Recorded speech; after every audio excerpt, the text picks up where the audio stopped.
आज की कहानी माइके का मान। रश्मि बहुत ही सीधे और सरल स्वभाव की थी। उसको जीवन के दांव पेच कुछ कम समझ आते थे। रश्मि को जब देखने लड़के वाले आए थे तो भी रश्मि कुछ ज्यादा बोल नहीं पाई थी। और किसी ने खूब कहा है, शब्दों के जाहिर न करना किसी के वजूद की पहचान। हर कोई इतना कह नहीं पाता जितना महसूस करता है। और ये कहावत रश्मि पर बिल्कुल सटीक बैठती थी। लड़के वालों को रश्मि की सादगी पसंद आ गई थी और बात पक्की हो गई। शादी के बाद पहली दिवाली आई तो रश्मि की सास शकुंतला जी, जो बहुत ही सुलझे हुए विचारों की थी, वो बोली कि रश्मि, कल हम बाजार चलेंगे और सुधा के ससुराल में जो भी दिवाली के तोहफे देने हैं वो खरीद लाएंगे। पहले मैं अकेली जाती थी, अब मैं तुम्हारे साथ जाऊंगी। रश्मि सास के साथ गई तो वो बहुत बड़े बड़े शोरूम पर उसे ले गई गिफ्ट खरीदने के लिए और कपड़े लेने के लिए।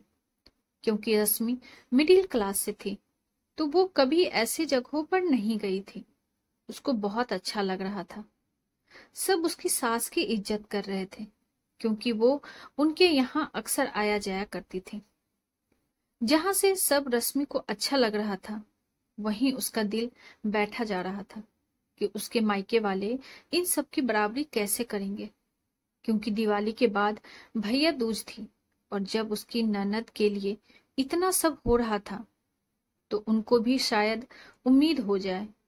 रश्मि ने बातों बातों में अपने घर पर ये बात रखी तो उसकी माँ, जो कि एक विधवा थी, उन्होंने अपनी चूड़ियां गिरवी रखकर रश्मि के लिए गोल्ड बनवा दिया और दिवाली पर उसके भाई भाभी को सामान लेकर भेजा। सबने खाना खाया और रश्मि किचन में बर्तन रखने गई तो शकुंतला जी ने कुंदन यानी रश्मि के भाई से एक बात कही, बेटा, अगर बुरा न मानो तो एक बात कहूं। जी आंटी जी, कहिए ना। ये जो भी तुम कुछ लाए हो वो मैं जानती हूँ अपने सामर्थ्य के बाहर से लाए हो, क्योंकि हर लड़की अपने मायके का मान चाहती है अपने ससुराल में। पर मेरा निवेदन है कि 250 रुपए और एक मिठाई के डिब्बे से ज्यादा मैं कुछ नहीं रखूंगी, क्योंकि भाई का हक होता है बहन को देना। इसीलिए ये सगुन और तुम दोनों का प्यार हमेशा मीठा बना रहे, इसीलिए ये मिठाई काफी है। कुंदन के मना करने पर भी उन्होंने सादर वो सामान वापस कर दिया, क्योंकि वो जानती थी कि वो सामान उन्होंने अपनी चादर से बाहर जाकर खरीदा है। दोस्तों, सही कहते हैं सब कि प्यार किसी दुकान पर नहीं मिलता, बस महसूस करो तो अपने अंदर ही है। रश्मि रोने लगी और अपने सास के गले लग गई। आपको हमारी ये कहानी कैसी लगी कमेंट बॉक्स में जरूर बताइए।